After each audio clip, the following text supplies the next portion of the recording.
ওঙ্কার বাংলা ডিজিটালের সঙ্গে রয়েছে আমি শিল্পা। আপনাদের এই মুহূর্তে যে খবর আপডেটটি দেব, সরকারের কাছে চাকরি ফেরত চেয়ে শিক্ষকদের কপালে জুটেছে পুলিশের মার। এবার তাদেরই থানায় তলব, হাজিরা না দিলে গ্রেফতার পর্যন্ত করা হতে পারে বলে উল্লেখ রয়েছে সমনে।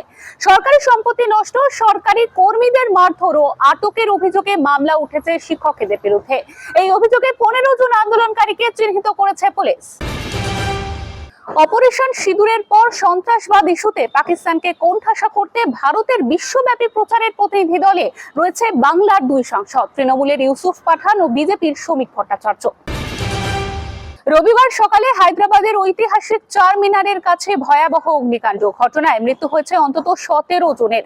নিহতদের মধ্যে বেশ কয়েকজন শিশু রয়েছে বলে জানা গিয়েছে। সেখানকার মুখ্যমন্ত্রীর নির্দেশে উদ্ধারের কাজ চলছে। এই মর্মান্তিক ঘটনায় শোক প্রকাশ করেছেন প্রধানমন্ত্রী নরেন্দ্র মোদী।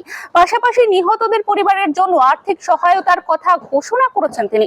এরকমই গুরুত্বপূর্ণ খবরের আপডেটের জন্য অবশ্যই চোখ রাখুন ওঙ্কার বাংলা ডিজিটালে।